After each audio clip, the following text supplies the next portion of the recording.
पहला प्रश्न। प्रसिद्ध मनोवैज्ञानिक A.H. मैस्लो ने मनुष्य की जीवन आवश्यकताओं के क्रम में आत्मज्ञान, सेल्फ एक्चुअलाइजेशन को अंतिम स्थान दिया है। क्या आपके जाने आत्मज्ञान मनुष्य जीवन की एक अनिवार्य आवश्यकता है और धर्म, अध्यात्म जैसे संबोधन अनावश्यक रूप से आत्मज्ञान के साथ जोड़ दिए गए? कृपा करके समझाएं। पहली बात कि आत्मज्ञान न तो अनिवार्य है और न आवश्यकता है। वैसी भाषा आत्मज्ञान के संबंध में मूलभूत रूप से गलत है। भूख है तो रोटी की आवश्यकता है, देह है तो श्वास की आवश्यकता है। इनके बिना तुम जी ना सकोगे। लेकिन आत्मज्ञान के बिना तो आदमी मजे से जीता है। पानी चाहिए, रोटी चाहिए, मकान चाहिए, इनकी तो आवश्यकता है। इनके बिना तुम एक क्षण न जी सकोगे। आत्मज्ञान के बिना तो अधिक लोग जीते ही हैं। तो पहली तो बात, आत्मज्ञान आवश्यकता नहीं और अनिवार्य तो बिल्कुल ही नहीं। कभी कोई बुद्ध, कभी कोई अष्टावक्र, कोई क्राइस्ट, मोहम्मद उस दशा को उपलब्ध होते। ये इतना अद्वितीय है इस घटना का घटना कि इसको अनिवार्य तो कहा ही नहीं जा सकता। नहीं तो सबको घटती, प्रत्येक को घटती। अध्यात्म एक अर्थ में प्रयोजन शून्य, अर्थहीन है। इसलिए तो हम इस देश में उसे सच्चिदानंद कहते हैं। आनंद का क्या अर्थ? आनंद की क्या आवश्यकता? आनंद की क्या अनिवार्यता? परमात्मा के बिना जगत बड़े मजे से चल रहा है। इसलिए तो परमात्मा कहीं दिखाई नहीं देता। उसकी मौजूदगी आवश्यक नहीं मालूम होती। न दुकान पे जरूरत है, न दफ्तर में जरूरत है, न घर में जरूरत है। आत्मज्ञान तो आत्यंतिक अभिजात्य, आत्यंतिक अरिस्टोक्रेसी है। रोटी की जरूरत है, लेकिन माइकलएंजेलो की मूर्तियों की थोड़ी जरूरत है। उनके बिना आदमी मजे से रह लेगा। छप्पर की जरूरत है, लेकिन कालिदास की क्या जरूरत है? न हो कालिदास के ग्रंथ, कौन सी अड़चन आ जाएगी?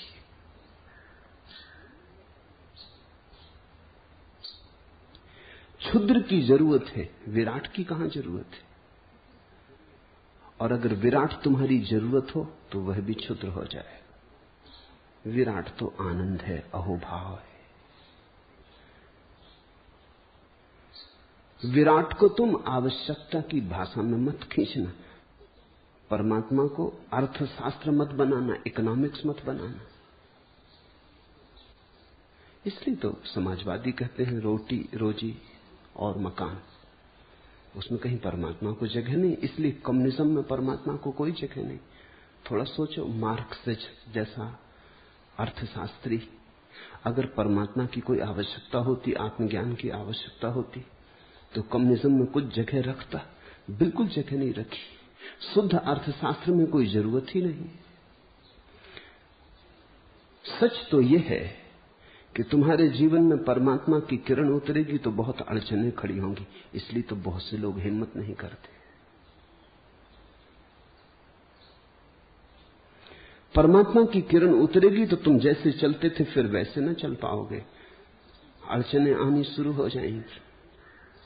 तुम्हारे जीवन का ढांचा बदलने लगेगा। तुम्हारी शैली बदलेगी, तुम्हारा होने का रूप बदलेगा, तुम्हारी दिशा बदलेगी, तुम बुरी तरह अस्त व्यस्त हो जाओगे। तुम्हारा जो जमा जमाया रूप था सब उखड़ेगा, तुम्हारी जड़ें उखड़ जाएंगी।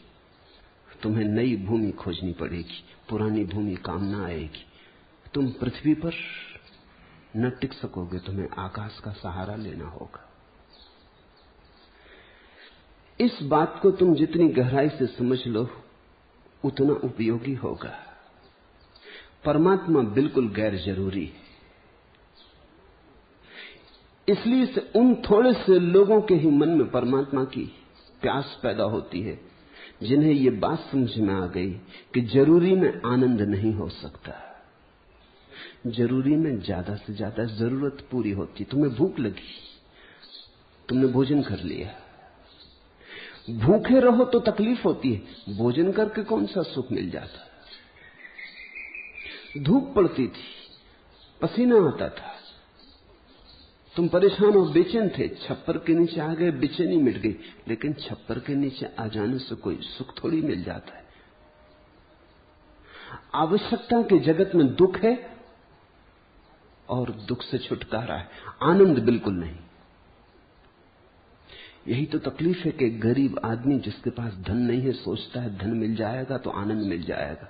जब धन मिल जाता तब पता चलता गरीबी तो मिट गई, धन भी मिल गया, आनंद नहीं मिला।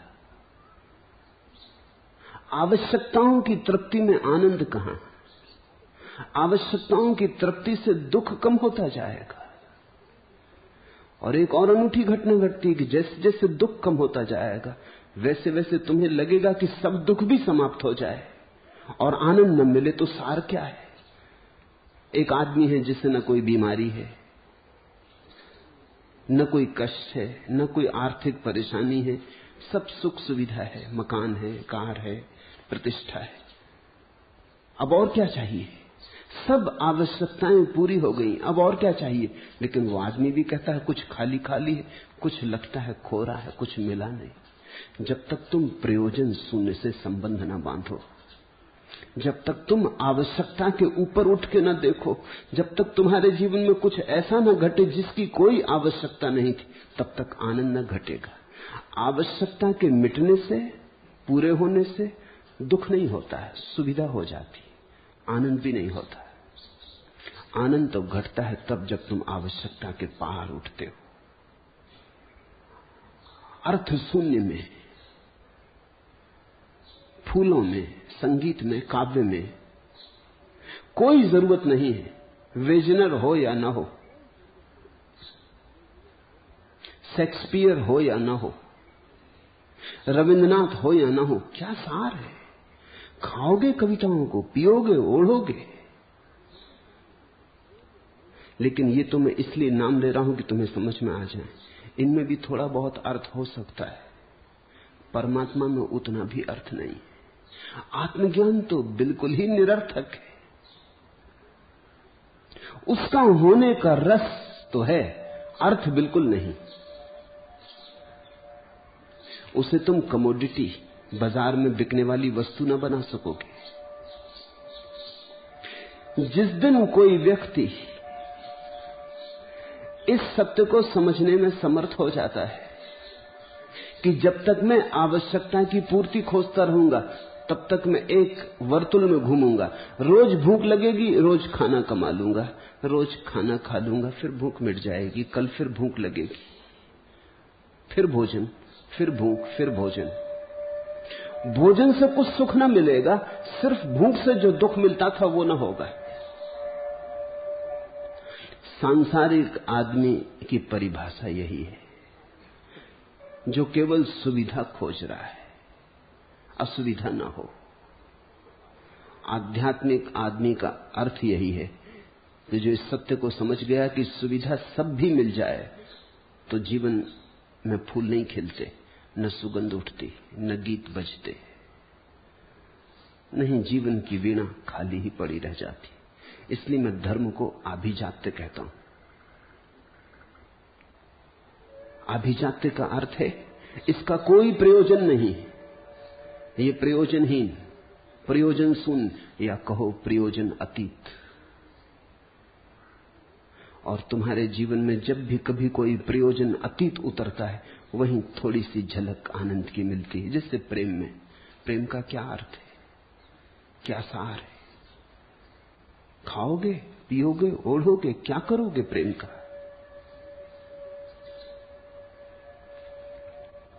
अगर कोई तुमसे पूछने लगे कि क्या पागल हो रहे हो, प्रेम से फायदा क्या है?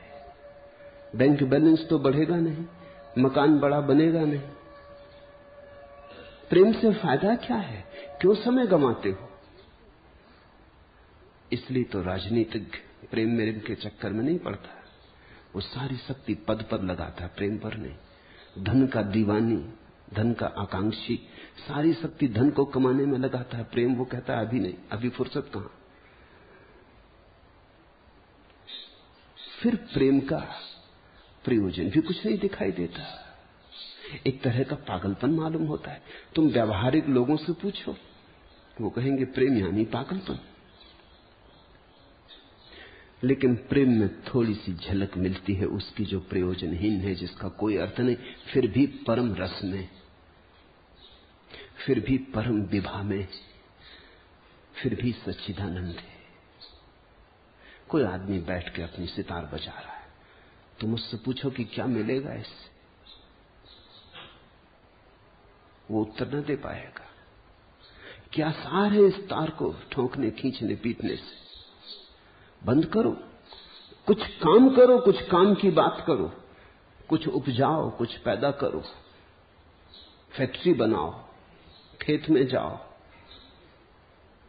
ये तार छेड़ने से क्या सार है? लेकिन जिसको तार छेड़ने में रस आ गया, वो कभी कभी भूखा भी रह जाना पसंद करता है और तार नहीं छोड़ता। विंसेंट वैन गॉग भूखा भूखा मरा। उसके पास इतने ही पैसे थे, उसका भाई उसे इतने ही पैसे देता था कि 7 दिन की रोटी खरीद सकता था। तो वो 3 दिन खाना खाता, 4 दिन भूखा रहता, और जो पैसे बचते उनसे खरीदता रंग, कैनवस और चित्र बनाता। चित्र उसके एक भी बिकते नहीं, क्योंकि उसने जो चित्र बनाए वो कम से कम अपने समय के 100 साल पहले थे। दुनिया की सारी प्रतिभा समय के पहले होती। वस्तुतः प्रतिभा का अर्थ ही यही है जो समय के पहले हो। कोई खरीदार ना था उन चित्रों का। अब तो उसका एक एक चित्र लाखों में बिकता है, 10-10 लाख रुपए में एक एक चित्र बिकता है। तब कोई 10 पैसे में भी खरीदने को तैयार न था। वो भूखा ही जिया, भूखा ही मरा। घर के लोग हैरान थे कि तू पागल है, आदमी की भूख पहली जरूरत है। लेकिन कुछ मिल रहा होगा वैन गॉग को जो किसी को दिखाई नहीं पड़ रहा था। कोई रफ्तार बह रही होगी, नहीं तो क्यों, क्या प्रयोजन? न प्रतिष्ठा मिल रही है, न नाम मिल रहा है, न धन मिल रहा है। भूख मिल रही, पीड़ा मिल रही, दरिद्रता मिल रही, लेकिन वो है कि अपने चित्र बनाया जा रहा है। जब वो चित्र बनाने लगता तो न भूख रह जाती, न देह रह जाती, वो देहातीत हो जाता। जब उसके सारे चित्र बन गए जो उसे बनाने थे, तो उसने आत्महत्या कर ली। और वो जो पत्र लिख के छोड़ गया, उसमें उसने लिख गया कि अब जीने में कुछ अर्थ नहीं रहा। अब ये बड़े मजे की बात है। वो लिख गया कि जो मुझे बनाना था बना लिया, जो मुझे गुनगुनाना था गुनगुना लिया, जो मुझे रंगों में ढालना था ढाल दिया, जो मुझे कहनी थी बात कह दी, जो मेरे भीतर छिपा था वो प्रकट हो गया। अब कुछ अर्थ नहीं है रहने का। वो जो अर्थहीन चित्र बना रहा था वही उसका अर्थ था। जब उसका काम चुक गया, वो विदा हो गया। जीवन में जैसे कोई और अर्थ था नहीं। क्या फायदा, रोटी रोज खा लो फिर भूख लगा लो, फिर रोटी रोज खा लो फिर भूख लगा लो। हर रोटी नई भूख ले आती, हर भूख नई रोटी की मांग ले आती। ये तो एक वर्तुल हुआ जिसमें हम घूमते चले जाते हैं। इससे सार क्या है? तुमने कभी सोचा? एक आदमी अगर 80 साल जिए तो 80 साल में अगर उसने किया क्या? जिसको तुम अर्थपूर्ण प्रक्रियाएं कहते हो, रोटी रोजी मकान, उसने किया क्या? जरा तुम गौर करो। न मालूम कितने हजारों मन भोजन उसने मलमूत्र बना दिया, इतने ही काम किया। जरा सोचो 80 साल में उसने कितने मलमूत्र के ढेर अगर वो लगाते चला जाता तो कितने ढेर लग जाते, पहाड़ खड़े कर देता। बस इतना ही उसका काम है। पीछे तुम मलमूत्र का एक पहाड़ छोड़ के विदा हो जाओ, इसको तुम अर्थ कहते हो।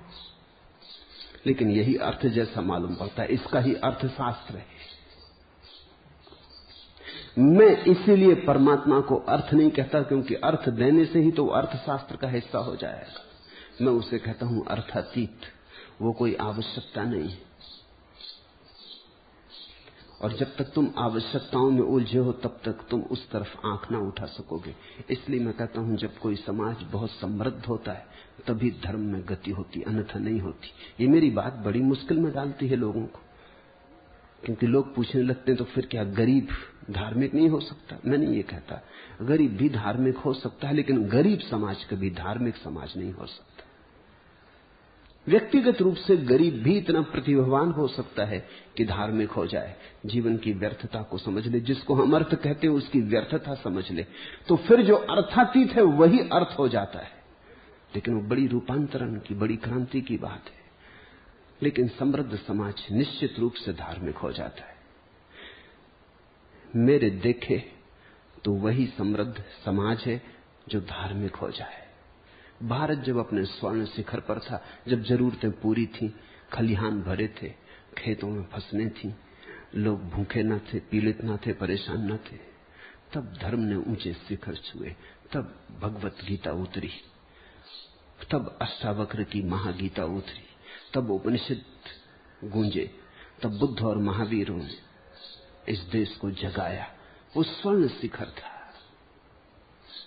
अब वैसा स्वर्ण शिखर पश्चिम जा चुका है। अब अगर धर्म की कोई भी संभावना है तो पश्चिम में है, पूरब में नहीं है।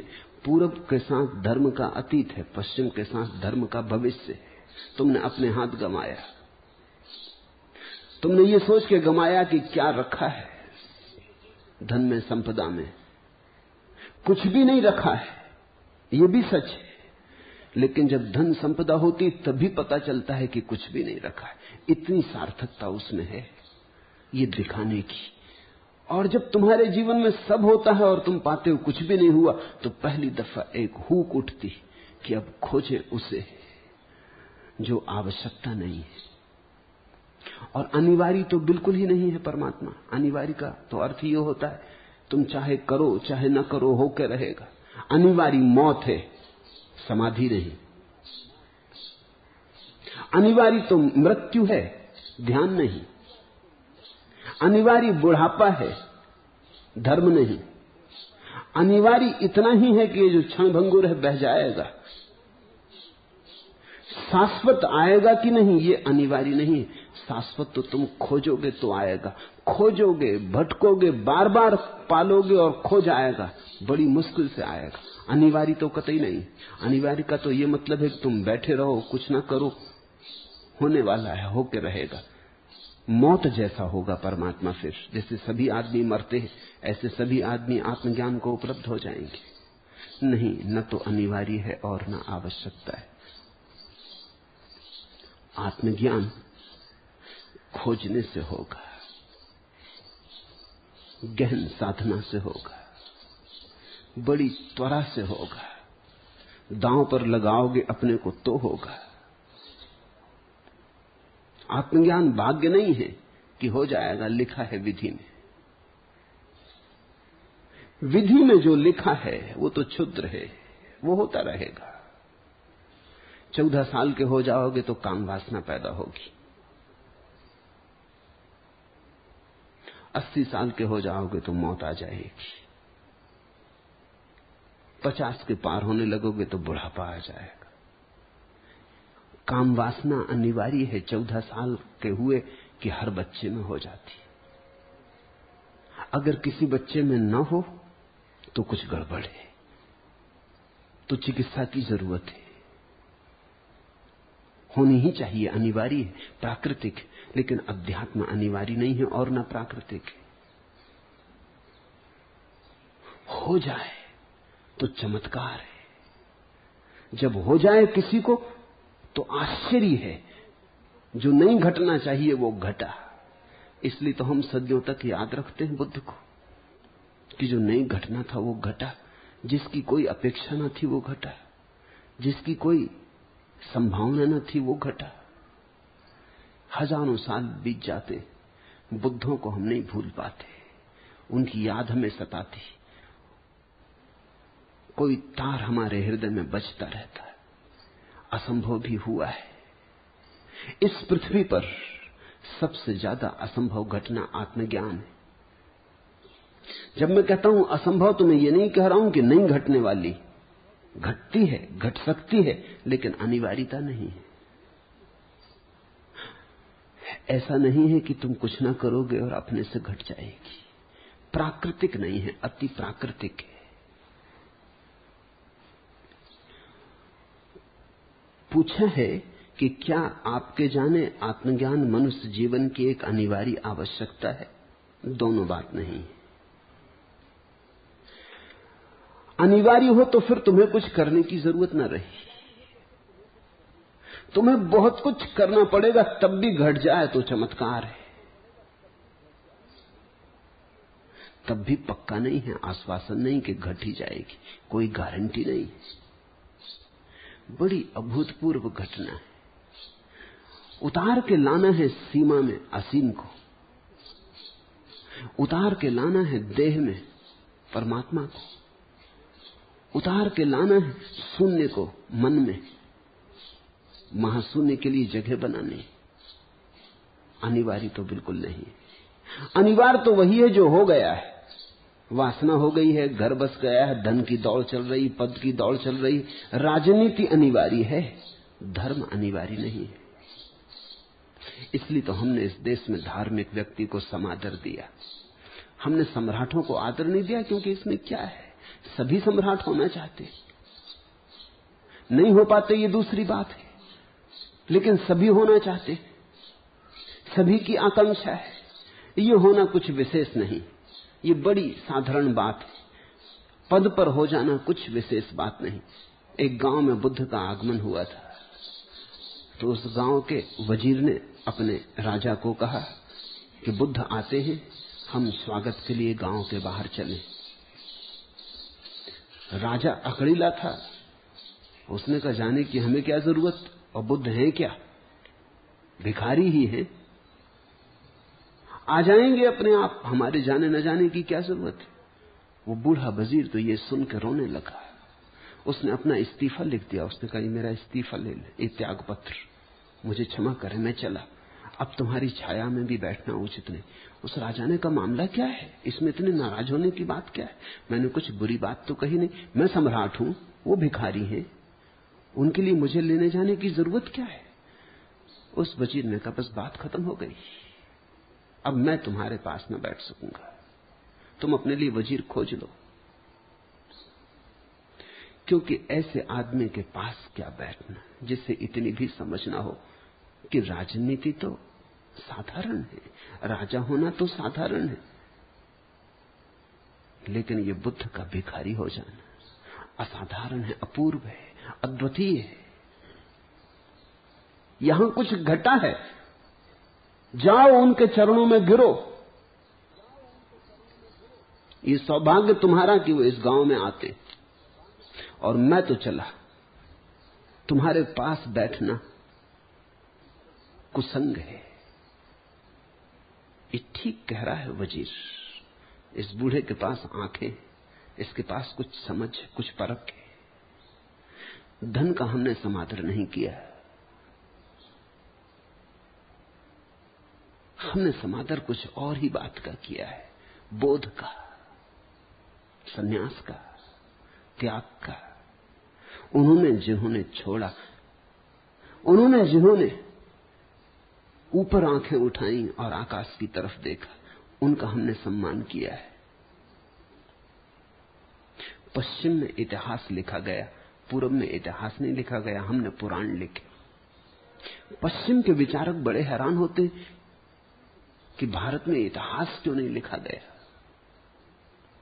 वो समझते हैं पुराण तो कथा, कल्पना, लेकिन हमने इतिहास जान के नहीं लिखा, क्योंकि इतिहास तो होता है साधारण घटनाओं का, पुराण होता है असाधारण घटनाओं का। इसलिए तो कल्पना जैसा मालूम होता पुराण, क्योंकि उस पर भरोसा नहीं आता कि ये घटा भी होगा। पुराण का अर्थ होता है जो कभी कभी घटता है, इतिहास का अर्थ होता है जो रोज घटता है, जो पुनरुक्ति है। नेपोलियन हो कि नादिर शाह हो कि तैमूर लंग हो कि चंगेज हो कि हिटलर हो कि स्टालिन हो कि माओ हो, ये रोज की घटना है, इससे इतिहास बनता है। ये तो अखबार की कतरने हैं जिनसे इतिहास बनता है। बुद्ध का घटना अनहोना है, नहीं घटना था और घटा। जैसे अचानक आधी रात में सूरज उगा है कि अंधेरे में किरण उतर आए और हम पकड़ भी ना पाए और खो जाए, और हमारे हाथ भी ना लगे और खो जाए, हम थके और अवाक रह जाएं, आए और चली जाए। गूंजे एक गीत, हम ठीक से सुन भी ना पाए क्योंकि हम अपने शोरगुल से भरे, और गीत विदा हो जाए, एक स्मृति भर रह जाए, और हमें खुद ही शक होने लगे कि ये गीत सुना था, ऐसा आदमी देखा था। हमें खुद ही भरोसा ना आए, हम खुद संदेह में पड़ने लगे। जैसे जैसे स्मृति फीकी होने लगे और दूर होने लगे, वैसे वैसे हमें को भरोसा ना आए। ऐसा हुआ था। पुराण का अर्थ होता है जो कभी कभी होता है, हजारों साल में कभी कभी होता है। वैसी अद्वितीय घटनाओं के संग्रह का नाम पुराण है। पुराण पर भरोसा आता ही नहीं। इतिहास तो रद्दी है, इतिहास तो कूड़ा करकट है, कचरे का ढेर है जो रोज होता है। पुराने दिनों में लोग सुबह उठ के गीता पढ़ते थे या धम्मपद पढ़ते थे या कुरान पढ़ते थे, अब उठ के अखबार पढ़ते। जो रोज होता, तुमने अखबार में कभी ख्याल किया तुम जो पढ़ते हो वो रोज होता है, फिर भी तुम रोज उसी को पढ़ते हो। तुमने अखबार में कुछ नया होते देखा? किसी ने कभी अखबार में नया होते देखा? अखबार से ज्यादा पुरानी चीज तुमने देखी? कहते हो नया अखबार, 2 दिन का पुराना हो जाए तो फिर तुम नहीं पढ़ते। मैं एक जगह रहता था तो मेरे पास एक पागल आदमी रहता था, उसको अखबारों का बड़ा शौक था। वो सब मोहल्ले के अखबार इकट्ठे कर लेता, शायद अखबारों के कारण पागल हो गया हो, कुछ पता नहीं। लेकिन जब मैं गया वो पागल ही था। वो मुझसे भी आके जो भी अखबार वगैरह होते सब उठा के ले जाता। कभी मैंने कहा उसको कि तू 7-7, 8-8 दिन पुराने अखबार उठा के ले जाता है, इनका तू करेगा क्या? वो बोला अखबार क्या पुराने क्या नए। अरे जब पढ़ो तभी नए, जब हमने पढ़े ही नहीं तो हमारे लिए तो नए। उस पागल आदमी ने बड़ी बुद्धिमानी की बात कही, बाकी क्या नए हो क्या पुराने। तुम अखबार पढ़ते हो, तुमने कभी इस पर ख्याल किया कि यही तुम रोज रोज पढ़ते हो? कुछ नया घटता कभी?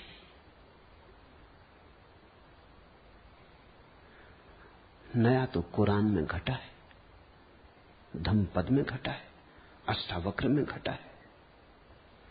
पुराने लोग ज्यादा होशियार थे, वो वही पढ़ते थे जो अघट है, अनिर्वचनीय है, पकड़ में नहीं आता, नहीं होना था फिर भी हो जाता है। वे दुर्लभ फूल खोजते थे, तुम कूड़ा करकट खोजते हो। दुर्लभ फूलों की खोज में वे भी धीरे धीरे दुर्लभ हो जाते थे। अघट की खोज में धीरे धीरे अघट की घटने की संभावना उनके भीतर भी बन जाती थी। इसलिए मैं तुमसे कहना चाहता हूं, न तो अनिवार्य और न आवश्यक। धर्म इस जगत में सबसे गैर अनिवार्य बात है और सबसे अनावश्यक। इसलिए तो रूस है, 20 करोड़ लोग बिना धर्म के जी रहे हैं, कौन सी अड़चन। सच तो यह है बहुत मजे से जी रहे हैं, चिंता फिक्र मिटी, सब सुख सुविधा से जी रहे हैं। शायद कुछ थोड़े से लोगों को अड़चन है, मगर 100 में 99 आदमियों को कोई अड़चन नहीं है। कोई एकाध है 100 में, कोई सोल्जेनित्सिन या कोई और, कोई एकाध है जिसको अड़चन है। मगर उस एकाध की क्या गणना? लोकतंत्र तो भीड़ के लिए जीता है। 99 को तो कोई मतलब नहीं है, उन्हें शराब मिल जाए, सुंदर पत्नी मिल जाए, मकान मिल जाए, कार मिल जाए, खाने पीने की जगह मिल जाए, पर्याप्त है। तुम कितने क्षुद्र से राजी हो जाते हो, तुम नाकुछ से राजी हो जाते हो। तुम्हारी दीनता तो देखो। अष्टावक्र कहते हैं ये तुम्हारा मालिन्य तो देखो, कैसे मलिन हो तुम, कितने क्षुद्र से राजी हो जाते हो। दुनिया में धर्म अगर बिल्कुल विदा हो जाए तो बहुत थोड़े लोगों को अड़चन होगी। कोई गौतम बुद्ध पैदा होगा तो उसे अड़चन होगी, लेकिन बाकी को तो कोई अड़चन ना होगी। अपूर्व है धर्म। कभी कभी खिलने वाला फूल है, रोज नहीं खिलता। कभी कभी खिलने वाला फूल है। मेरे पास कुछ दिनों तक एक माली था। वो एक पौधा ले आया। वो मुझसे कहने लगा इसके 500 रुपए देने हैं जिससे खरीदा। मैंने कहा पागल, इस एक पौधे के 500 रुपए, इसका इतना मूल्य? मामला क्या है, इस पौधे की खूबी क्या है?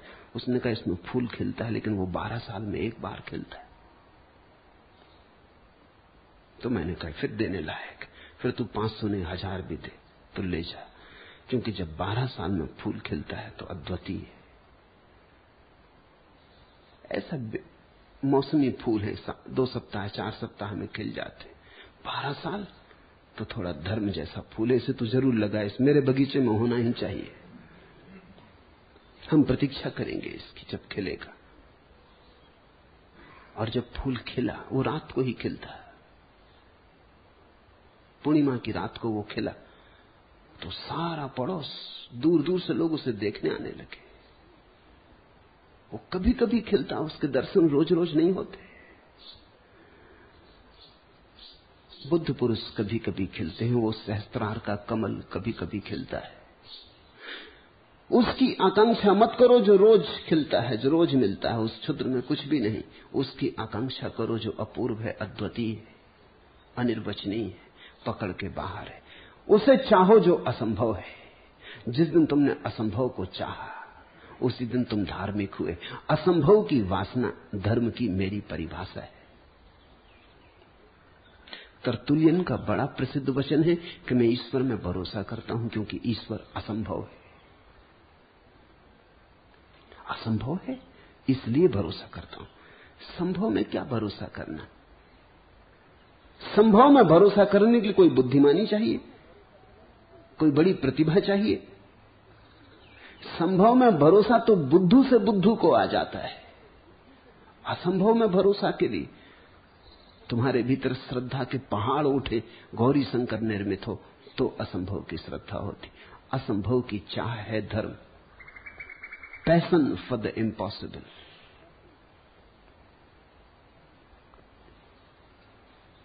और तुमने पूछा है कि धर्म अध्यात्म जैसे संबोधन अनावश्यक रूप से आत्मज्ञान के साथ जोड़ दिए गए?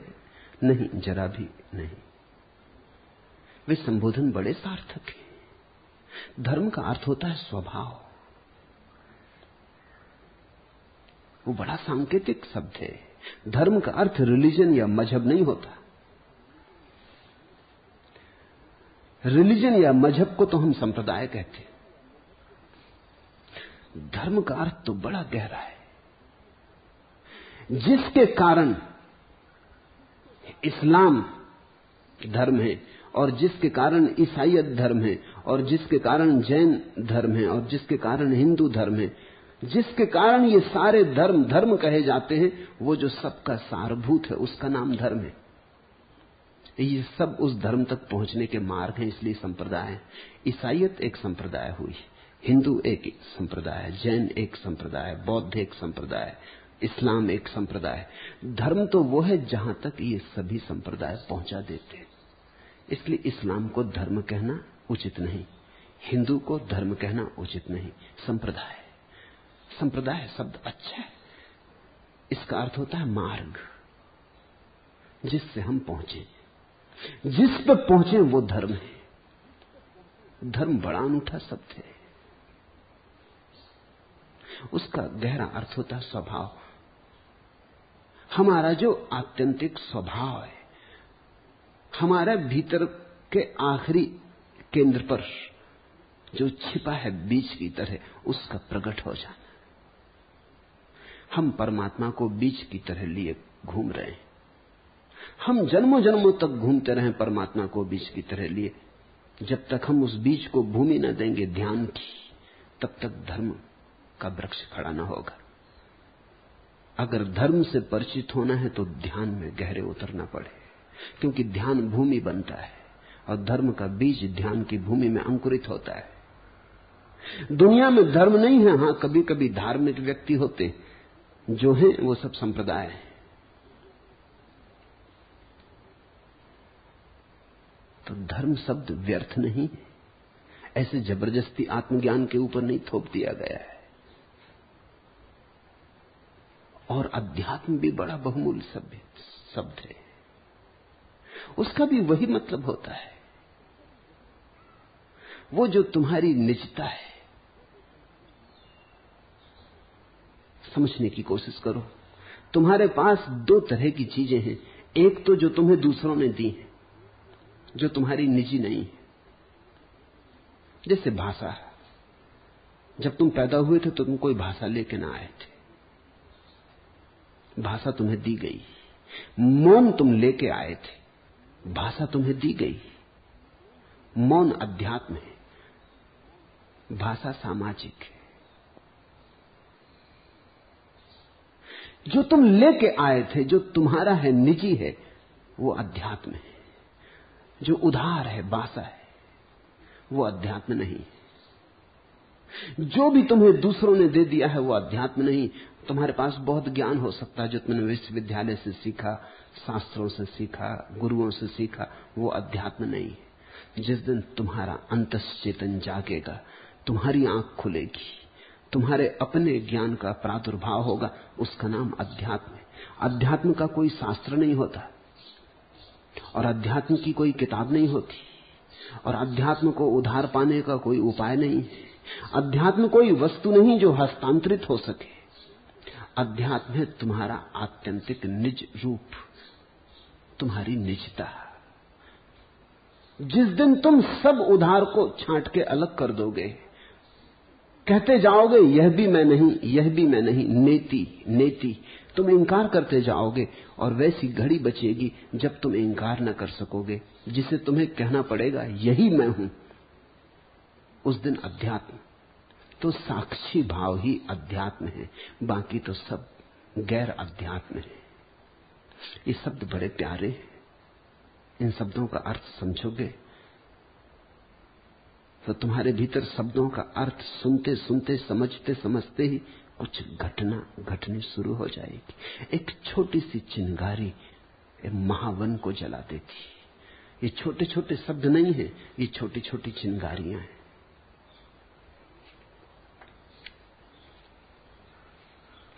दूसरा प्रश्न, गुरु शिष्य को सीधे भी देखता है, लेकिन फिर भी उसे विभिन्न परीक्षाओं से जानबूझकर गुजारता है।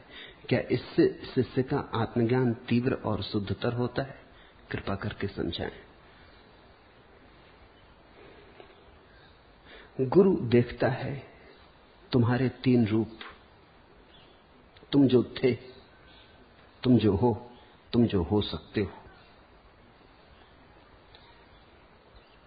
तुम जो थे उससे तुम्हें छुटकारा दिलाना है, तुम्हारे अतीत से तुम्हें मुक्ति दिलानी, तुम्हारे अतीत को पोंछ डालना है, साफ कर देना है। वो कचरा है जो तुम्हारे दर्पण पे इकट्ठा हो गया।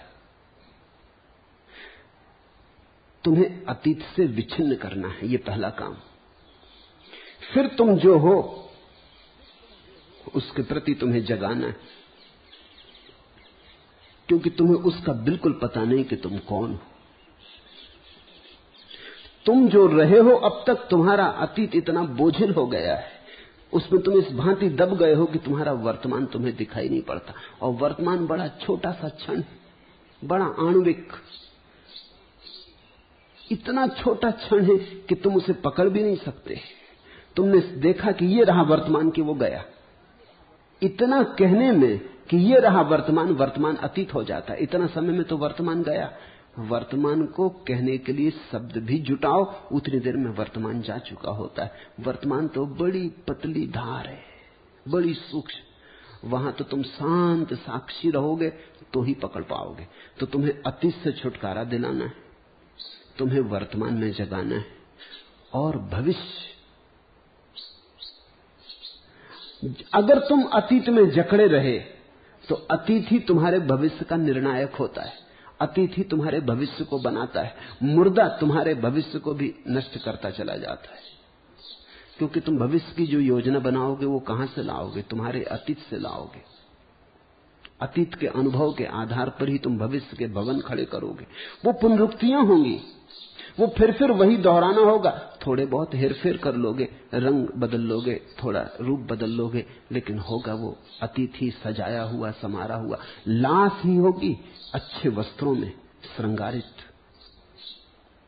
भविष्य की तुम योजना जो भी बनाओगे अतीत से आएगी, वो अतीत का प्रोजेक्शन, प्रक्षेपण होगा।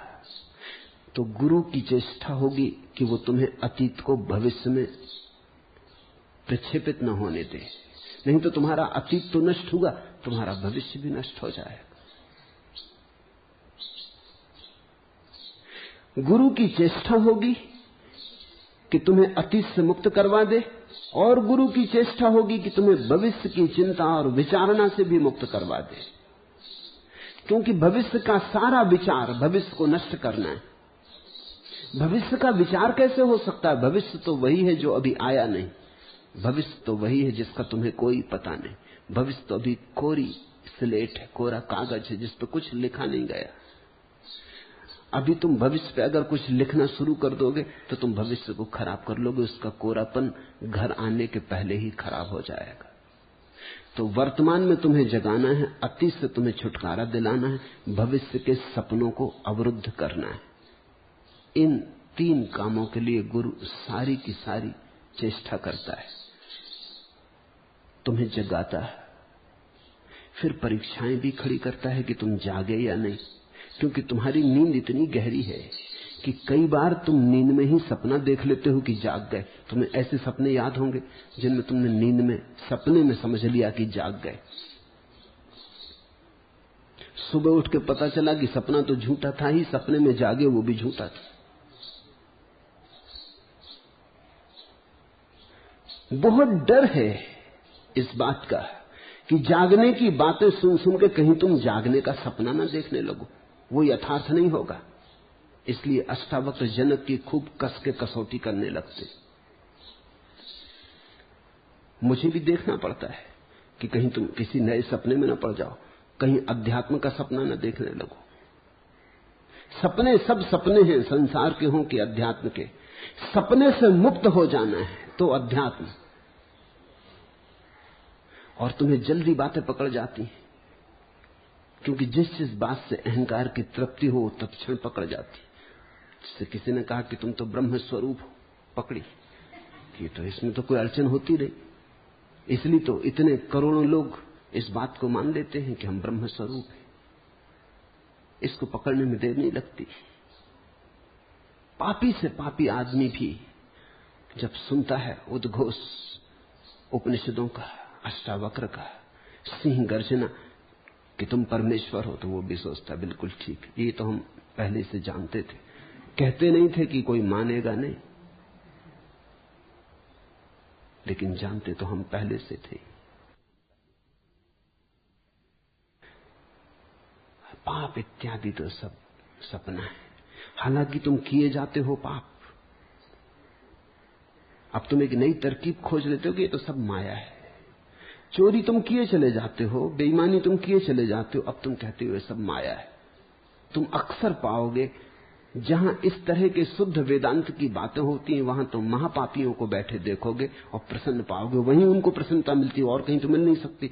और तो जहां भी वो जाते हैं, कोई कहता है ये ब्लैक मार्केट करने वाला जा रहा है, कोई कहता है ये चोर है, कोई कहता है ये बेईमान है, ये महापापी।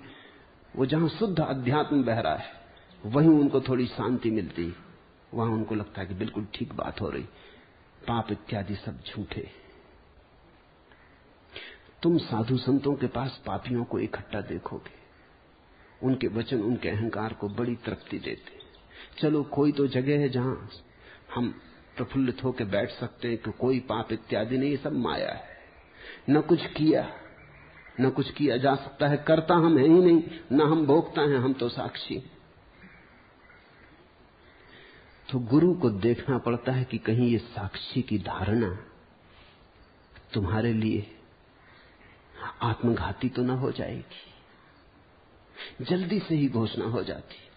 अभी जनक और अष्टावक्र की बातें सुन के अनेक लोगों ने मुझे पत्र लिख दिए कि आपने खूब जगा दिया, अब हमको ज्ञान हो गया।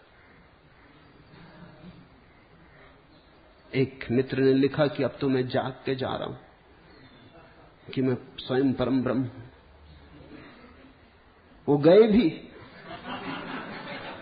वो पत्र लिख के गए, वो चले गए हैं पत्र लिख के, उनको परीक्षा देने तक का मौका उन्होंने नहीं दिया, वो तो सिर्फ घोषणा करके गए। स्वभाव ने पत्र लिख दिया कि मैं जाग गया, धन्यवाद प्रभु कि आपने बता दिया कि मैं भगवान हूं। न इतना किया, वो सिर घुटा लिए उसी जोश में। लक्ष्मी मुझसे कहने लगी कि ऊषा आके रोती उनकी पत्नी। मैंने लक्ष्मी का ऊषा का तो बिल्कुल फिक्र मत कर, ऐसे कहीं स्वभाव जागने वाले नहीं। तो सिर घुटाने से क्या होता, देख चोटी बचा ली, उसी में सब बच गया।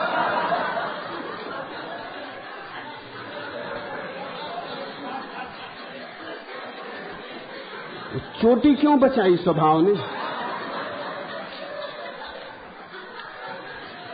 हिंदू चोटी तो बचाए गई।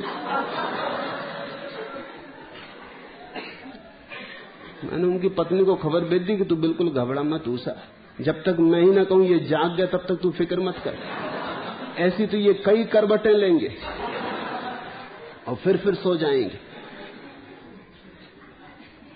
उत्तर मैंने उनके प्रश्न का दिया नहीं था, मैंने कि जरा तुम सुन लो पहले अष्टावक्र किस तरह जनक की परीक्षा करते हैं, फिर तुम्हारा उत्तर दे देंगे। अब अष्टावक्र की परीक्षा चल रही है जनक के लिए। वो सब सोचना, गौर से सोचना। मन बड़ा बेईमान है, मन बड़ा कुशल है धोखा देने में। दूसरों को देता ही देता, अपने को भी दे लेता है। जागोगे निश्चित, जागना है। जागरण तुम्हारा स्वभाव है, तुम्हारे भीतर पड़ा है, लेकिन जल्दी ही मान लोगे, बहुत जल्दी मान लोगे तो गुरु को तुम्हारी टांग खींचनी पड़ेगी, फिर तुम्हें चारों खाने चित्त।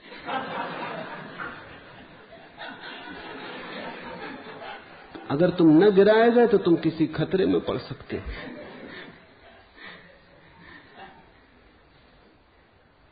जागरण निश्चित घटता है, घटना चाहिए भी। कभी कभी तीव्रता से भी घटता है, कभी कभी तत्क्षण भी घटता है, लेकिन फिर भी गुरु को ध्यान रखना पड़ता है कि कहीं वो किसी की भी भ्रामक दशा में सहयोगी तो न बन जाएगा। हालांकि तुम्हें कभी कभी चोट भी लगेगी, क्योंकि तुम कुछ मान के चलते थे, मैं कह देता हूं नहीं ये नहीं हुआ, तो तुम्हें चोट भी लगेगी, वो मजबूरी है। उसके लिए मुझे क्षमा करना, लेकिन चोट मुझे करनी ही पड़ेगी। अगर मैं चोट न करूं और तुम्हें किसी भ्रांति में चलने दूं तो मैं तुम्हारा गुरु नहीं, तुम्हारा संगी साथी नहीं, फिर तुम्हारा शत्रु हूं। फिर मैंने तुम पर करुणा न की, मैंने तुम पर प्रेम न किया। तुम्हारे अहंकार को अगर मैं किसी भी कारण भरूं तो मैं तुम्हारा दुश्मन हूं। तुम्हारे अहंकार को तो मिटाना है, तुम्हारे अहंकार को तो ऐसे मिटा देना है कि उसका बीज बिल्कुल दग्ध हो जाए। अब ध्यान रखना कहीं स्वभाव जाके चोटी ना घुटा ले। अब कोई सार नहीं है घुटाने से।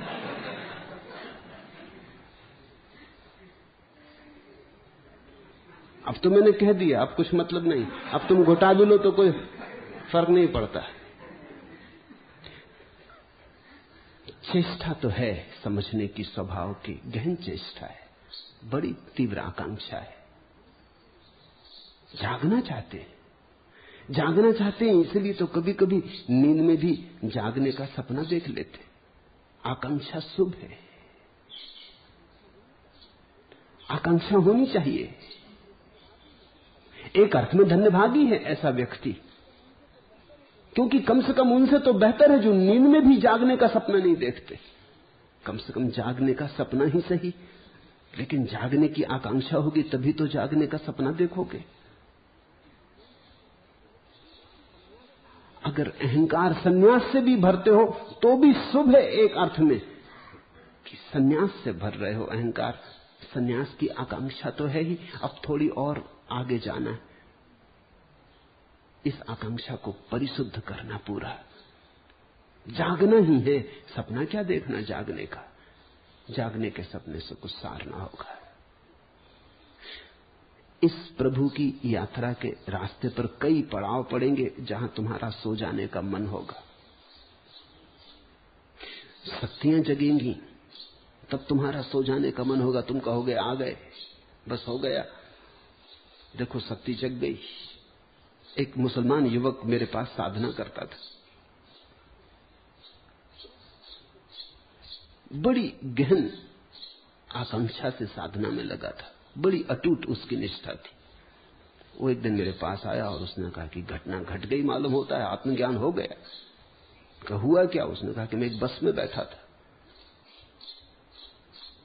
और ऐसा बस मुड़ी पहाड़ी के किनारे, तो मुझे लगा कि मेरे सामने जो आदमी बैठा है वो कहीं गिर तो न जाएगा, और जैसे ही मुझे लगा कि वो गिर गया तो मैंने सोचा कि कहीं मेरे विचार ने तो इसको नहीं गिरा दिया। पर मैंने कहा संयोग की बात भी हो सकती। तो मैंने एक दूसरी दफे जब मोड़ी बस, तो मैंने एक दूसरे आदमी पे ध्यान किया और सोचा कि ये आदमी गिरेगा, वो आदमी गिर गया। तब मैं थोड़ा घबराया कि ये मामला क्या, पर फिर भी मैंने सोचा कि एक परीक्षा और कर लेनी चाहिए। तीसरी दफे जब बस मुड़ी तो एक बहुत मोटे आदमी पे, जिसके गिरने की संभावना ही नहीं थी, जो ऐसा फंसा बैठा था कि सीट ही छोटी पड़ रही थी, बस पूरी भी उलट जाए तो वो शायद न उल्टे। उसको सोचा कि ये गिर जाए, वो गिर गया। तो फिर बोला, फिर तो मुझे एकदम घबराहट हो गई। घबराहट भी हुई और आनंद भी आया। मैंने कहा कि तो मालूम होता है शक्ति हाथ में आ रही। अब वस्तु था उसे घट रहा था, फिर भी मुझे कहना पड़ा ये पागलपन है। ये एकाग्रता की क्षमता है। अगर तुम ध्यान करते करते बहुत एकाग्र हो जाओ और उस एकाग्रता में कोई विचार तुम सोचो, वो तत्क्षण घट जाएगा। इसलिए समस्त योग शास्त्रों ने कहा है, इसके पहले कि तुम ध्यान की एकाग्रता में उतरो, तुम्हें शुभ विचारों से भर जाना चाहिए। क्योंकि अगर ध्यान की एकाग्रता के बाद अशुभ विचार तुम्हारे भीतर चलते रहे तो उनके परिणाम आने शुरू हो जाएंगे। इसलिए पतंजलि ने इसके पहले की धारणा, ध्यान, समाधि साधो, यम, नियम, प्राणायाम, प्रत्याहार, इन सब की साधने की बात कही। इतने परिशुद्ध हो जाओ कि जब ध्यान की ऊर्जा उठे तो तुम्हारे पास गलत विचार तो हो ही नहीं। इसलिए महावीर ने कहा ध्यान के पहले अहिंसा का भाव गहरा कर लो। बुद्ध ने कहा ध्यान के पहले करुणा का भाव गहरा कर लो। बुद्ध ने तो यह भी कहा कि हर ध्यान के बाद, उठने के पहले ध्यान से सारे जगत के प्रति करुणा का फैलाव करना। हर ध्यान को करुणा पर पूरा करना, करुणा से शुरू करना, अन्यथा खतरा है। क्योंकि अगर जरा भी गलत विचार घूम जाए ध्यान की स्थिति में तो वो विचार परिणामकारी हो जाएगा। उस विचार में एक बल आ जाता है, वो विचार दूसरे व्यक्ति में प्रवेश कर जाएगा। शक्ति जागनी शुरू होती है, उसे भी गुरु को रोकना पड़ता है। कल्पनाएं सत्य मालूम होने लगती, उसे भी गुरु को रोकना पड़ता है। भ्रांति जन्मों जन्मों की है, उस भ्रांति का बड़ा फैलाव है। ऐसा ही समझो कि इस बगीचे में जन्मों जन्मों से कूड़ा करकट उगता रहा है, घास पात उगता रहा है। अब तुमने गुलाब बो दिए, लेकिन इस बात की बहुत संभावना है कि तुम्हारे गुलाब पर घास चढ़ दौड़ेगा, उसे दबा लेगा, शायद गुलाब का पता ही नहीं चलेगा। जन्मों जन्मों से तुम्हारे मन की भूमि आक्रांत रही है व्यर्थ से, असार से, तो जब सार की थोड़ी सी क्षमता भी पैदा होगी तत्क्षण असार उसे दबा लेगा। गुरु को चेष्टा रखनी होगी कि असार सार को दबा ना पाए, स्वप्न सत्य पर हावी ना हो पाए। इसलिए बहुत सी परीक्षाओं से गुजारना होगा। गुरु की मौजूदगी ही परीक्षा है। गुरु जब तुम्हारी आंख में आंख डाल के देखता है तभी परीक्षा चल रही। गुरु के पास होने का अर्थ ही यह होता है कि तुम 24 घंटे कसे जा रहे हो,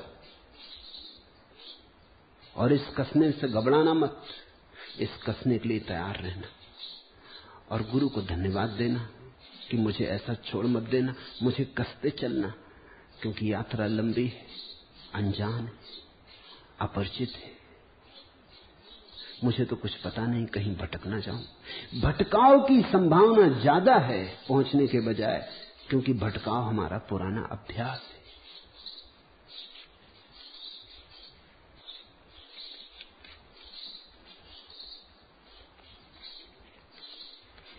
तीसरा प्रश्न, हमारी सन्यास दीक्षा के समय आप जिस कागज पर हमारे नए नाम और अपने हस्ताक्षर अंकित करते हैं उसका एक बड़ा हिस्सा कोरा ही रह जाता है। उस पर क्या लिखते हैं जो कोरा रह जाता है? प्रभु, उस कोरेपन के पीछे क्या रहस्य? वही तुम्हारे सन्यास के लिए सूत्र है। जो नाम लिखता हूं तुम्हारे कोने में, उसे तो आज नहीं कल भूल जाना, उसे तो मिटा देना, कोरा कागज ही रह जाए। तुम कोरे रह जाओ, तुम्हें पता ही ना रहे तुम कौन हो, क्या हो, तुम्हें पता ना रहे कोई तादाद, तुम्हारी सारी सीमाएं गिर जाएं, तुम कोरे कागज रह जाओ। इसलिए जान के ही एक कोने में तुम्हारा नाम लिख देता हूं, वो भी नीचे, ऊपर कोरा आकाश। तुमने कभी चीनी ज़ेन फकीरों की बनाई हुई चित्रकला देखी?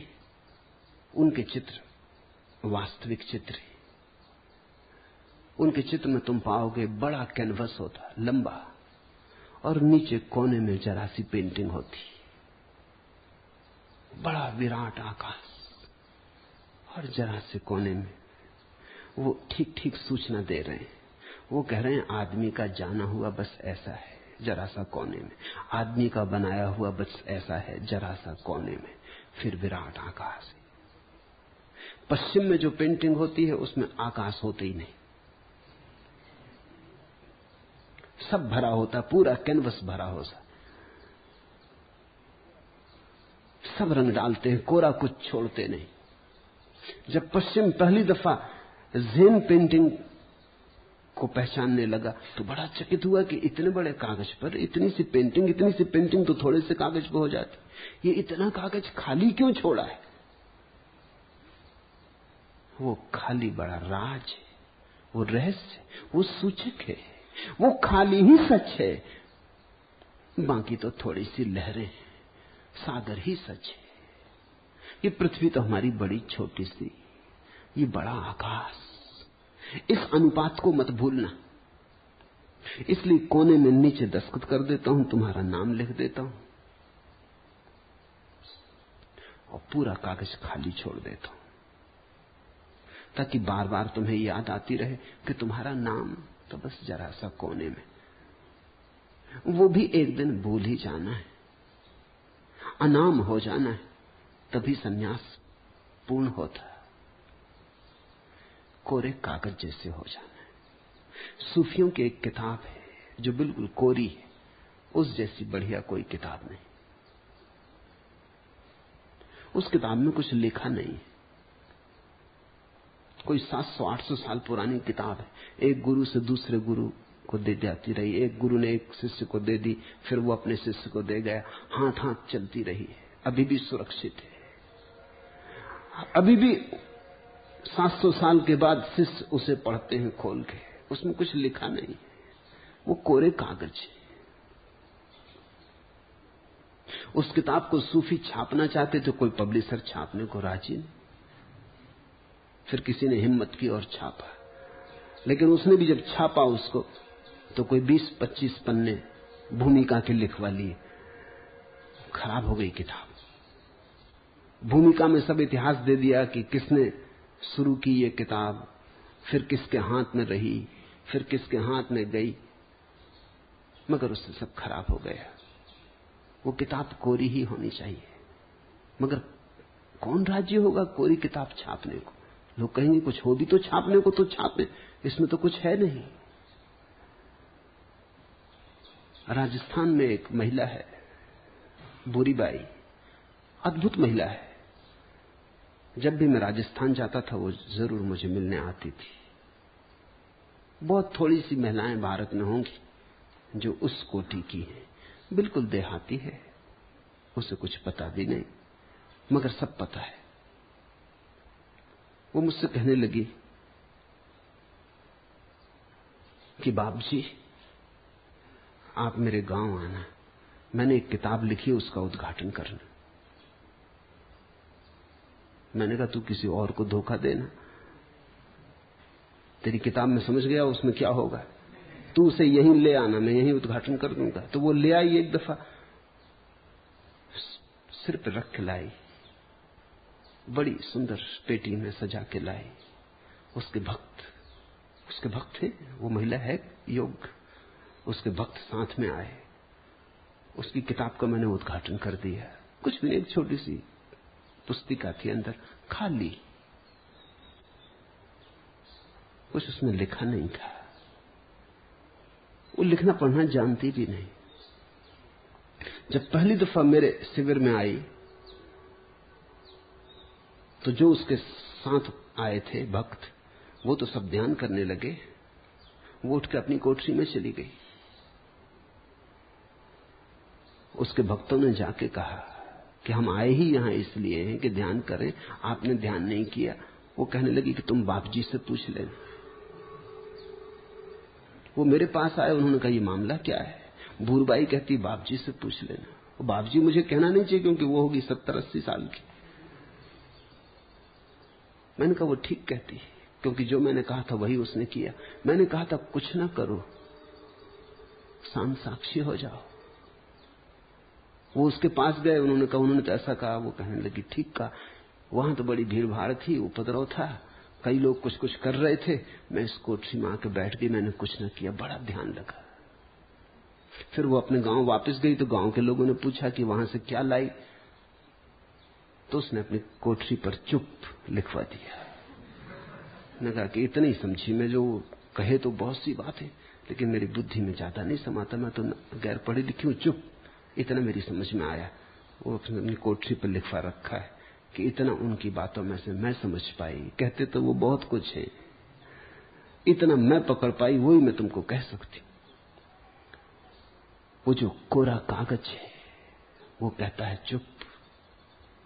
वो जो कोरा कागज है वही कुरान है, वही धम्मपद, वही अष्टावक्र की संहिता है।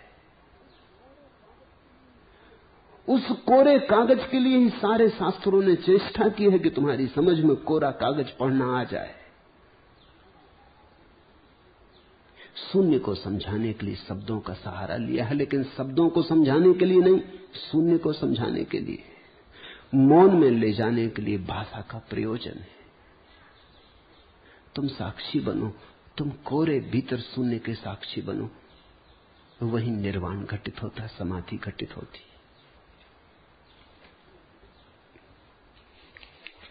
पांचवा प्रश्न, कल आपने मोह और ज्ञान के गंगा तट जाने की कथा कही। उसमें मोह तो गंगा में स्नान कर प्रेम को उपलब्ध हो गया, लेकिन ज्ञान का क्या हुआ?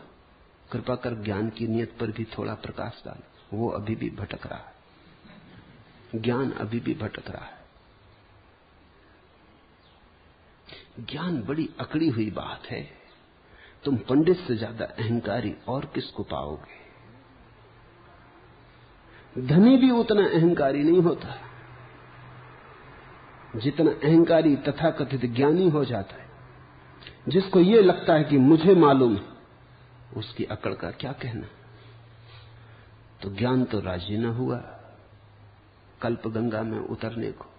कल्प गंगा ने तो दोनों को कहा था, ज्ञान और मोह दोनों खड़े थे किनारे। ज्ञान और मोह को तुम ऐसा समझ लो कि हृदय और बुद्धि,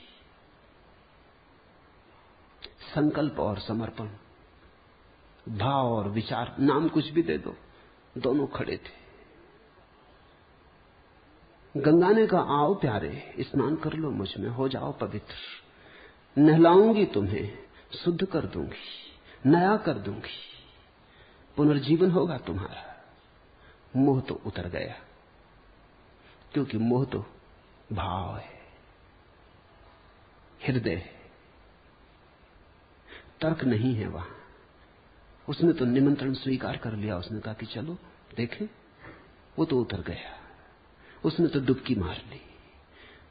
वो तो जब निकला तो पुराना जा चुका था, नया हो चुका था। मोह प्रेम हो गया, हृदय समाधि बन गया, भाव रस में डूब गया। ज्ञान अकड़ा खड़ा रहा। उसने कहा, कौन मुझे शुद्ध करेगा? ये किस तरह की बात, मुझे और शुद्ध? मैं शुद्ध हूं। ये साधारण सी गंगा का जल मुझे शुद्ध करेगा? अरे मैं शास्त्रों का ज्ञाता, मुझे कौन शुद्ध करेगा? मैं दूसरों को शुद्ध कर दूं।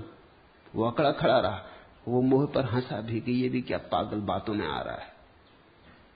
वो अभी भी भटक रहा है, वो अब भी वहीं खड़ा है, अब भी हंस रहा है। पंडित सदा ही हंसता है प्रेमी पर, लेकिन प्रेमी ही हैं जो पाते। तुमसे एक और कथा कहता। एक राजा के 2 बेटे थे। राजा के पास बहुत धन था। एक बेटे का नाम ज्ञान था, एक बेटे का नाम प्रेम था। राजा बड़ी चिंता में था कि किसको अपना राज्य सौंप जाए। किसी फकीर को पूछा कि कैसे तय करूं। दोनों जुड़वा थे, साथ साथ पैदा हुए थे, उम्र में कोई बड़ा छोटा न था, नहीं तो उम्र से तय कर लेते। दोनों प्रतिभाशाली थे, दोनों मेधावी थे, दोनों कुशल थे। कैसे तय करें?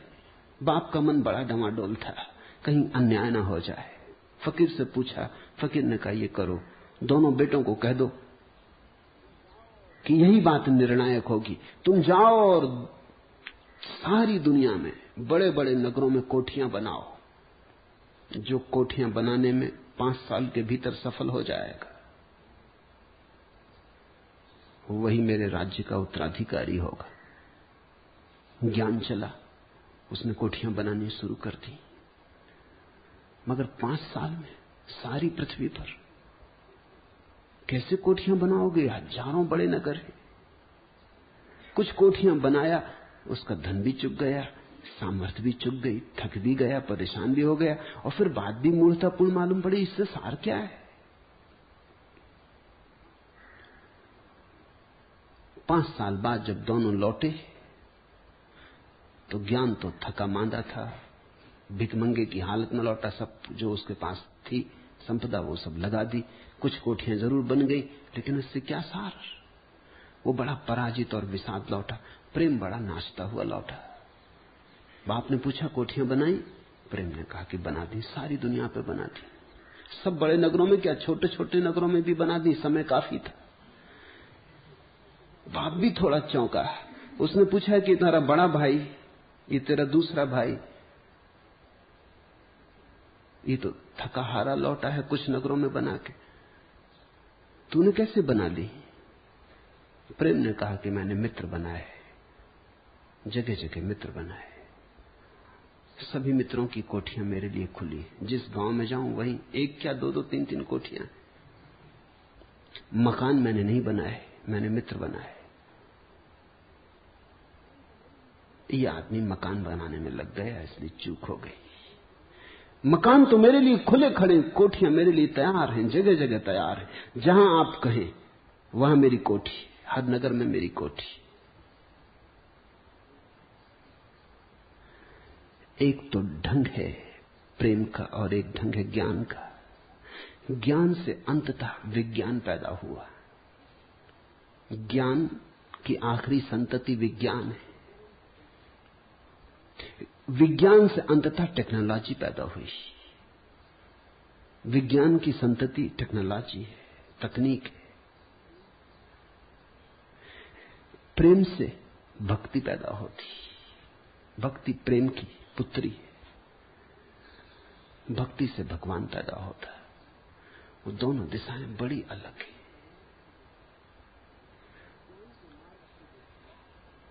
ज्ञान के मार्ग से जो चला है वो कहीं ना कहीं विज्ञान में भटक जाएगा, इसलिए तो पश्चिम विज्ञान में भटक गया। यूनानी विचारकों से पैदा हुआ पश्चिम की सारी परंपरा, वो ज्ञान के, उनकी बड़ी पकड़ थी अरस्तु, प्लेटो, तर्क और विचार और ज्ञान। जानना है, जान के रहेंगे। उस जानने का अंतिम परिणाम हुआ कि अणुबम तक आदमी पहुंच गया, मौत खोज ली और कुछ सार ना आया। पूर्व प्रेम से चला है तो हमने समाधि खोजी, हमने कुछ अनूठा आकाश खोजा जहां सब भर जाता है, सब पूरा हो जाता है। अब तो पश्चिम परेशान है, अपनी है ज्ञान से परेशान है। अल्बर्ट आइंस्टीन मरने के पहले कह के मरा है कि अगर मुझे दोबारा जन्म मिले तो मैं वैज्ञानिक ना होना चाहूंगा, कतई नहीं। प्लम्बर होना पसंद कर लूंगा, वैज्ञानिक होना पसंद नहीं करूंगा। बड़ी पीड़ा में मरा है कि क्या सार, जानने का क्या सार, होने में सार है। प्रेम भी जब तक झुके नहीं तब तक भक्ति नहीं बनता। ज्ञान भी अगर झुक जाए तो ध्यान बन जाता है, लेकिन ज्ञान झुकने को राजी नहीं होता, प्रेम झुकने को बड़े जल्दी राजी हो जाता है। अगर ज्ञान भी उतर गया होता गंगा में, समझ लो उतरा नहीं, उतर गया होता है, उसने भी निमंत्रण स्वीकार कर लिया होता, डुबकी मार ली होती, तो जैसे मोह प्रेम बन के निकला, ज्ञान ध्यान बन के निकल सकता था। लेकिन किनारे पे अकड़ा खड़ा रह गया तो विज्ञान बन गया, तो टेक्नोलॉजी बन गई, तो सब चीजें खराब होती चली गई। ऐसा नहीं है कि ज्ञान की वृत्ति वाले व्यक्ति के लिए मार्ग नहीं, झुक जाए वो भी तो उसके लिए भी मार्ग है। प्रेमी झुकता है तो प्रार्थना पैदा होती है, ज्ञानी झुकता है तो ध्यान पैदा होता है। प्रार्थना भी परमात्मा पे ले जाती, ध्यान भी परमात्मा पे ले जाता है। भाषा अलग होगी, जब ध्यानी परमात्मा पे पहुंचेगा तो वो कहेगा आत्मा, क्योंकि दूसरे का कोई उपाय नहीं ध्यान में। जब प्रेमी परमात्मा पे पहुंचता है तो वो आत्मा नहीं कहता, वो कहता तुम ही हो, मैं कहां। ये सिर्फ भाषा के भेद हैं, दोनों एक ही महाशून्य पर पहुंच गए हैं। एक उसे आत्मा कहता है, एक उसे परमात्मा कहता है, ये भाषा के भेद है। अगर तुम्हारी विचार पर बहुत पकड़ हो तो ध्यान का मार्ग पकड़ो, डुबकी मगर लगाओ। इधर रही गंगा, ये मैं कहता कि आ जाओ ले लो डुबकी, मैं तुम्हें नया कर दूंगा। अगर विचार पे बहुत पकड़ है कोई हर्जा नहीं। जो मोह तक को रूपांतरित कर देती है गंगा, वो विचार को न कर पाएगी। मोह तक को रूपांतरित कर दिया प्रेम में तो विचार की क्या ताकत है। विचार तत्क्षण ध्यान में रूपांतरित हो जाता है, लेकिन झुकना पड़े। बिना झुके कुछ भी नहीं, बिना समर्पित हुए कुछ भी नहीं।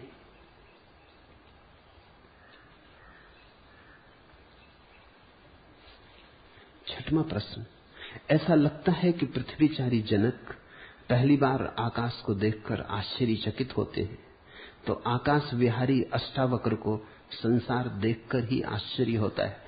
क्या सच ही संसार और मोक्ष एक दूसरे के लिए इतने आश्चर्य के विषय हैं? वे परस्पर विरोधी हैं या एक दूसरे के पूरक? न तो विरोधी और न पूरक। जब एक होता है तो दूसरा होता ही नहीं। ऐसा समझो कि प्रकाश और अंधेरा एक दूसरे के विरोधी हैं या एक दूसरे के पूरक। न पूरक न विरोधी, क्योंकि जब प्रकाश होता है तो अंधेरा नहीं होता, जब अंधेरा होता है तो प्रकाश नहीं होता। पूरक होने के लिए तो दोनों को साथ साथ होना चाहिए, विरोधी होने के लिए भी दोनों को साथ साथ होना चाहिए। लेकिन एक ही होता है, दूसरा तो बचता ही नहीं। जब तुम्हारे जीवन में आकाश का अनुभव आना शुरू होता है, पृथ्वी खो जाती। इसलिए तो उस परम दशा को प्राप्त लोगों ने कहा, ये पृथ्वी माया है। माया का अर्थ है भ्रम हो गई, खो गई, सपनेवत हो गई।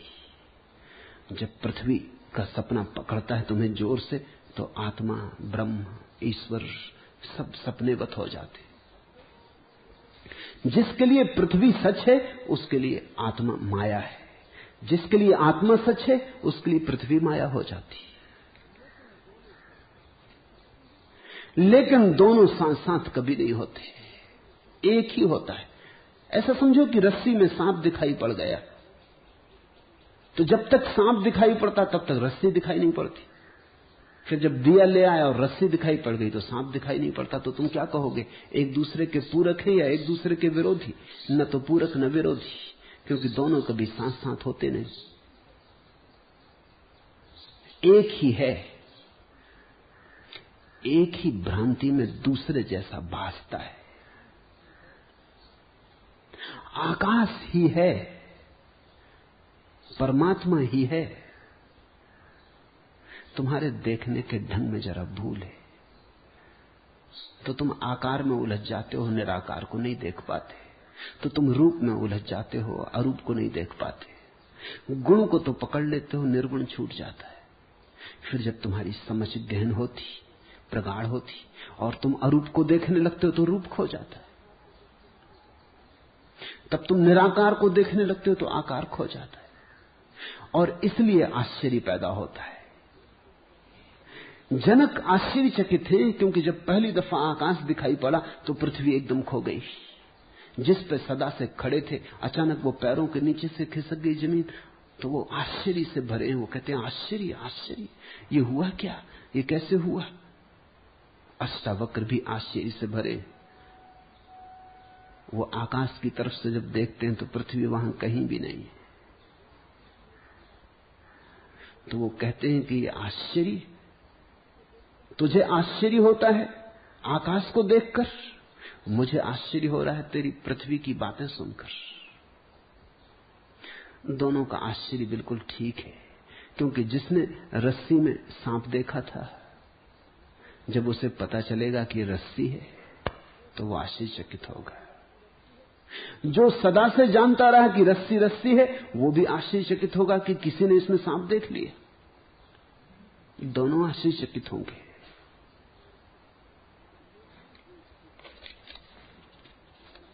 एक ही हो सकता है।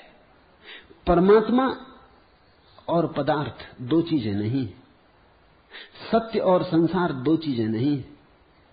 जब हम सत्य को गलत ढंग से देखते हैं और हमारी व्याख्या गलत होती तो संसार, जब हम संसार को ठीक से देख लेते हैं और व्याख्या ठीक हो जाती तो सत्य। परमात्मा को ही देखते हैं हम हर हाल। कुछ भी देखो, परमात्मा को ही देखते हो, और कुछ है ही नहीं जिसको देख सकते हो।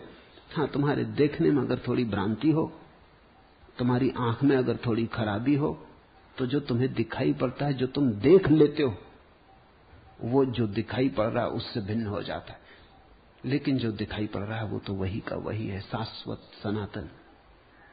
उसमें कोई रूपांतरण नहीं होता है। आदमी की भूल है संसार,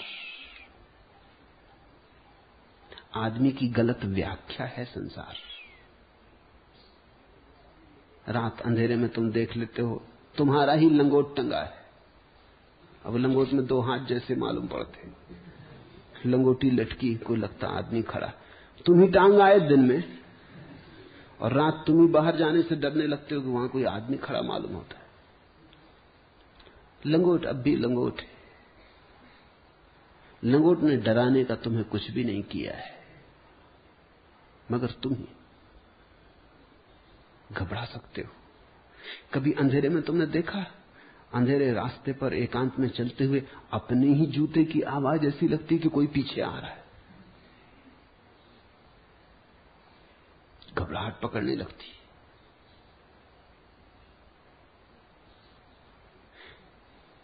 छोटी छोटी चीजें भ्रम दे जाती। उन सभी भ्रमों का जोड़ संसार है। जब भ्रम टूट जाते और वही दिखाई पड़ जाता है जो है, तो परमात्मा। परमात्मा यानी जो है, संसार यानी जैसा हमने देख लिया है। सातवां प्रश्न, मैं कभी कभी अपने शरीर पर गैरिक वस्त्र देखकर चकित हो उठता हूं। जीवन में मैंने अनगिनत स्वप्न देखे, उनमें यह स्वप्न कहा था कि मैं सन्यासी भी होऊंगा। मैंने तो सदा साधु सन्यासियों का मखौल ही उड़ाया किया। कहीं ऐसा तो नहीं है कि उनमें से किसी सच्चे सन्यासी ने मुझे ये वरद शाप दिया कि तुम्हारी देह पर भी गैरिक वस्त्र उतर जाएं?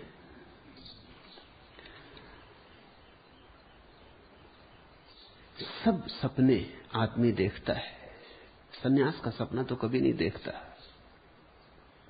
क्योंकि सन्यास सपना नहीं, सपनों से जागना है। तुमने जो सपने देखे बहुत, वे सपने ही जब हार गए, थक गए और पराजित हो गए, जब उन सपनों में से तुम कुछ भी न निचोड़ पाए, तो सन्यास फलित हुआ। सन्यास संसार की महत्वाकांक्षा की पराजय से फलित होता है। धन पाया तो व्यर्थ, नहीं पाया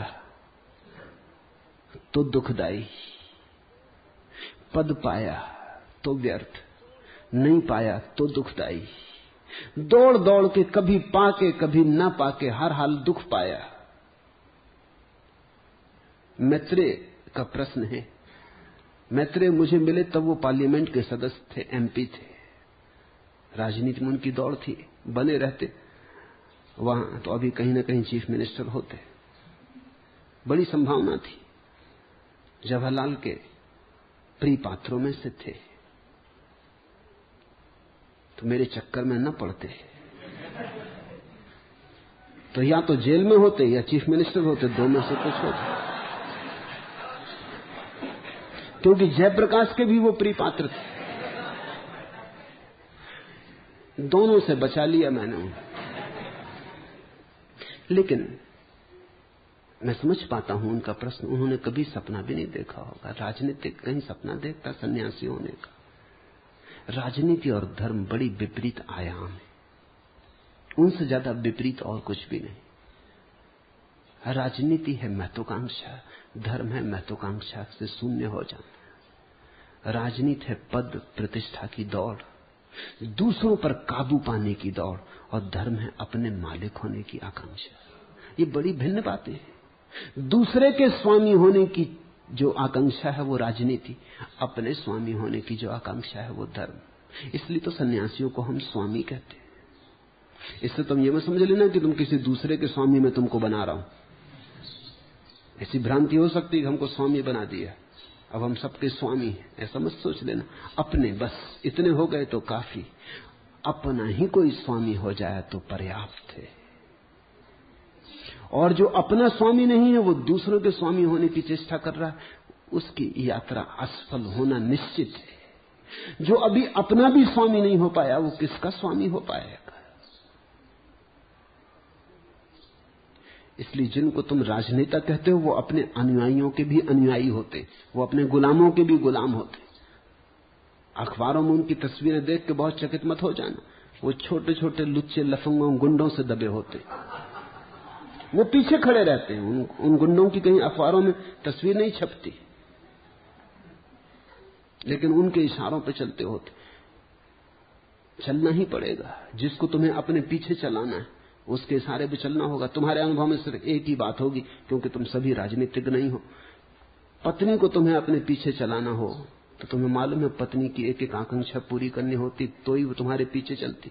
वो कहती आप मालिक, मैं दासी। मगर दासी होने का मतलब समझते? जब तक आप उसके दास ना हो जाओ, वो दासी नहीं। लिखती है आपकी दासी, मगर मतलब साफ है, वो आपके पीछे पीछे चलती जब भांवर पड़ती। लेकिन अगर उसको जिंदगी भर अपने पीछे चलाना हो तो बड़े छिपे रूप में आपको उसके पीछे चलना होता, नहीं तो वो आपके पीछे नहीं चलेगी। ये तो साझेदारी है, तुम हमारे पीछे तो हम तुम्हारे पीछे। ये तो साठगांठ है। राजनेता जिनको अपने पीछे चला रहा है, राजनेता उनके पीछे चलता होता। वो लौट लौट कर देखता रहता लोग कहां जा रहे हैं, उसी तरफ जाने लगता है। असली कुशल राजनीतिक का अर्थ ही यही है। जब कुछ कुशल राजनीतिक नहीं होते तो उनकी अकुशलता का कारण क्या होता है? इतना ही होता है कि अकुशल राजनीतिक वही है जो ये सोचने लगता दुनिया मेरे पीछे चल रही, वो झंझट में पड़ता है। मुरारजी देसाई से पूछो। अकुशल राजनीतिक की अकुशलता यही है कि वो सोचता है सब मेरे पीछे चल रहे हैं, मैं जहां जाऊंगा वहां दुनिया जाएगी। वो गलती में है। कुशल राजनीतिक वो है जो देख लेता लोग किस तरफ जा रहे हैं, उसी तरफ उनके आगे आगे चलने लगता है। समाजवाद सही, यही तो हम भी चाहते।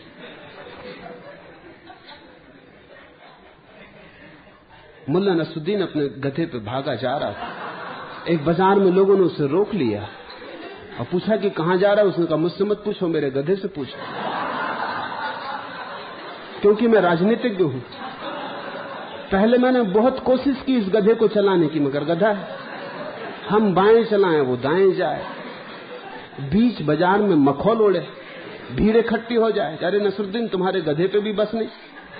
क्या करें? फिर हमें समझ में आया कि गधे के साथ राजनीति करनी चाहिए। अब गधा जिस तरफ जाता हम उसी तरफ जाते हैं। दुनिया यही समझती कि हम गधे को चला रहे हैं और गधा हमको चला रहा है। मैत्रेय जी राजनीति में थे। उन्होंने कभी सपना नहीं देखा होगा सन्यासी होने का, ये सच। लेकिन रह के राजनीति में कुछ भी न पाया। उस न पाने से सन्यास की तरफ वृत्ति हुई। उस न पाने से वो दूसरी दिशा में झुकना शुरू हुए। राजनीतिज्ञ तो थे, लेकिन उनके पास राजनीतिक की प्रतिभा नहीं थी, बेईमानी नहीं थी, बड़े सरल आदमी। सन्यास उन्हें स्वाभाविक पड़ा। राजनीति में वो बड़े उलझन में पड़े थे। राजनीति में बड़ी बेचैनी में थे। अड़चन थी, वो उनके अनुकूल न था। वो उतने ओछे और छोटे आदमी नहीं थे। वहां सफलता उनकी है जो जितने ओछे, जितने छोटे। वहां सफलता उनकी है जो जितने नीचे उतर आए। वहां कोई आदमी अगर सरल हो, सीधा साधा हो, तो वहां सफलता नहीं है।